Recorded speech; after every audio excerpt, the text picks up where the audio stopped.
দর্শক, বিএনপির অন্যতম সিনিয়র নেতা শামসুজ্জামান দুদু একটি বক্তব্য দিয়েছেন। সেই বক্তব্যটি ভাইরাল। চলুন তার সেই বক্তব্যটি আগে একটু শুনে আসি।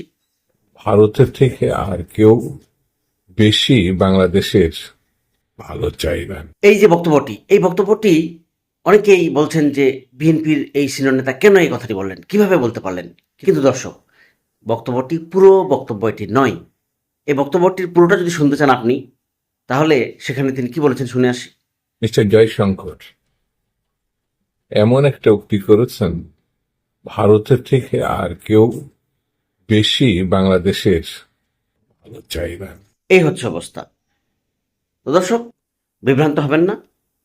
ভিডিওটি ভালো লাগলে শেয়ার করুন, কমেন্টস করুন। ধন্যবাদ। নারায়ণগঞ্জ জেলা ছাত্রদলের নেতা বাবুকে ছাত্রদল থেকে বহিষ্কার করেছে কেন্দ্রীয় কমিটি। একই সাথে যে অভিযোগ, সে অভিযোগের প্রেক্ষিতে তার বিরুদ্ধে প্রশাসনিক ব্যবস্থা নিতে পুলিশকে আহ্বান জানানো হয়েছে। খুবই একটি ভালো খবর। বিএনপির মধ্যে বলেন, আওয়ামী লীগের মধ্যে বলেন, বা অন্য কোনো দলের মধ্যে বলেন, এই কালচারটা কিন্তু আগে ছিল না। সেই কালচারটা শুরু হয়েছে। এটা অবশ্যই ভালো। ছাত্রদলের কোনো নেতাকর্মী যদি অপরাধ করে, সে অপরাধের শাস্তি তাকে পাইতে হবে। এটা 2024-2025 সাল। আপনি অপরাধ করবেন, অপরাধ করে পার পেয়ে যাবেন, সবাই আপনাকে বাহবা দিবে, সবাই আপনাকে কাছে টেনে আদর করে বলবে ঠিক আছে সামলাচ্ছি, সেই দিন আর নাই। ছাত্রলীগের এক নেতাকে জনগণ আটক করেছিল, পুলিশে সোপর্দ করার কথা ছিল, কিন্তু ছাত্রদলের ওই নেতা গিয়ে তাকে মুক্ত করেছে এবং গুলি চালিয়েছে, এবং ওই ঘটনায় একজন ব্যবসায়ী মারা গেছে। এই ছিল ঘটনা। প্রতিটি অপরাধীর বিচার হওয়া উচিত, সেটা যে দলেরই হোক। দর্শক, ভিডিওটি ভালো লাগলে শেয়ার করুন, কমেন্টস করুন। ধন্যবাদ। বিএনপি চেয়ারপারসনের উপদেষ্টা অ্যাডভোকেট ফজলুর রহমান বলেছেন, ইউনূস সাহেব যখন বাংলাদেশের সমস্ত পথ হারাইয়া ফেলছেন, উনি পথ পাওয়ার জন্য আমাদের নেতা তারেক রহমান সাহেবের কাছে 12 ঘন্টা প্লেন চালাইয়া লন্ডন পর্যন্ত গেছেন। বলছেন, আমাকে একটু কথা বলার সুযোগ দেন। ইউনূস সাহেব যখন বাংলাদেশের সমস্ত পথ হারিয়ে ফেলেছেন, উনি পথ পাওয়ার জন্য আমাদের নেতা তারেক রহমান সাহেবের কাছে 12 ঘন্টা প্লেন চালায়া লন্ডন পর্যন্ত গেছেন এবং বলছেন আমাকে একটু কথা বলার সুযোগ দেন। তার এই বক্তব্যটি নিয়ে আলোচনা চলছে, সমালোচনা চলছে।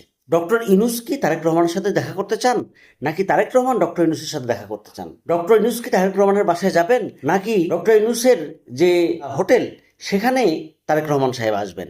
এবার আপনারাই বুঝে নেন। বিএনপির এই লোকটা বিএনপিকে ডুবানোর জন্য যত ধরনের চেষ্টা করে যাচ্ছে। এই লোকগুলো থেকে বিএনপি যতক্ষণ পর্যন্ত দূরে না থাকবে, ততক্ষণ বিএনপির জন্য বিপদ অনিবার্য। ভিডিওটি ভালো লাগলে শেয়ার করুন।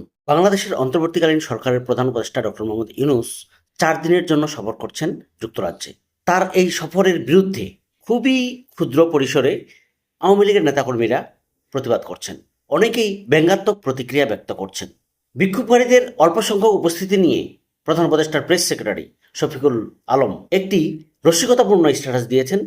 তা নিয়ে চলছে চরম আলোচনা, সমালোচনা এবং হাস্যরস। এটি মুহূর্তেই ভাইরাল হয়ে গিয়েছে। তিনি আরও লেখেন, ঘেউ ঘেউ করার জন্য পুরো ইউরোপ টোকাইয়া মাত্র 20টা লোক পাইল। এই বাক্যটি মুহূর্তেই ভাইরাল হয়ে যায় এবং মন্তব্যের ঘরে নানা রকম কমেন্টস যুক্ত হয়। কেউ তার এই বক্তব্যকে সমর্থন জানিয়েছেন হাস্যরসের ভাষায়, আবার কেউ সমালোচনা করছেন ভাষার ধরন এবং রাজনৈতিক দৃষ্টিভঙ্গির কারণে। দর্শক, এ বিষয়ে আপনার কোনো মন্তব্য থাকলে কমেন্টসে জানান। ভিডিওটি ভালো লাগলে শেয়ার করুন। ধন্যবাদ।